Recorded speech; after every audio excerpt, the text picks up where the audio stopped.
कोकणातील प्रत्येक अपडेट जाणून घेण्यासाठी आजच माझे कोकणच्या सोशल मीडिया प्लॅटफॉर्मला लाईक, फॉलो आणि सबस्क्राइब करा। रायगडच्या महाड तालुक्यातील आमशेत गावातील रहिवासी अशोक पवार यांची झोपडी गावचे पोलीस पाटील व ग्रामस्थ यांनी तोडली होती।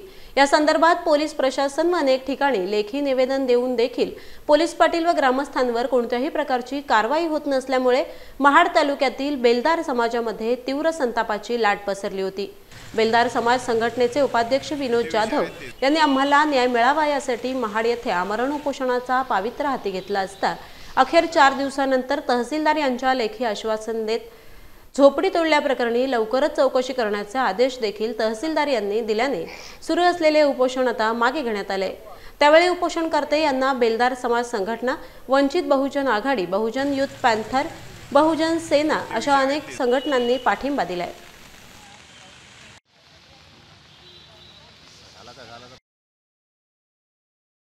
गावातली कुठले आपल्या पालखी असो किंवा दसरा असो, सर्व मिळून आम्ही सर्व जातीच्या धर्माचे सर्व एकत्र मिळून काय करत असतो। त्यामध्ये अशोक हरिभाऊ पवारचा भाऊ प्रकाश हरिभाऊ पवार हा पण आमच्या बरोबर असतो।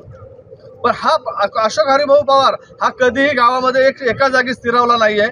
तो कधी ढालकाठी या ठिकाणी राहत होता, कधी सोळमकोंडला राहत होता, कधी वसई विरारला राहत होता। त्याचे आमच्याकडे पुरावे आहेत, आम्ही तर तुम्हाला पुरावे देतो। आणि त्यांनी जे झोपडी पाडली याचा आरोप केलेला आहे, त्या झोपडीचे तुम्हाला आम्ही फुटेज देतो, फोटो काढलेले आहेत, जे मे मध्ये फोटो काढले आहेत। तुम्ही ड्रोनद्वारे पण तुम्ही चौकशी करू शकता, तुम्ही त्याचे फुटेज घेऊ शकता।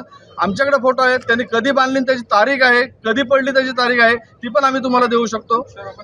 आणि आम्ही या गावातील ही जागा जे MIDC कडे मागणी करून वृक्षारोपण केलं आणि ते शाळेसाठी मागणी केली, कुणाला वैयक्तिक असे नाही। आणि तो वैयक्तिक जागेसाठी मागणी करतोय की त्यांनी प्रत्येक ठिकाणी आम्ही त्याला ज्या दिवशी तहसीलदारांसमोर मिटिंग झाली, त्या मिटिंगमध्ये तहसीलदारांनी एवढं पण त्याला विचारलं की बाबा तू कधी जागेची मागणी केलीस का, किंवा ग्रामपंचायत घरकुलाची मागणी केलीस का? तर म्हणतो नाही केली। मग नाही केली तर ह्याला घरकुल देणार कोण? आणि आमशेत गावामध्ये अशी कुठेही जागा शिल्लक नाही आहे की त्याला आम्ही आमशेत गावाने जागा द्यायची। जर गावठणी जागेचं जर द्यायची असेल तर त्याला जिल्हाधिकाऱ्यांची परमिशन लागते।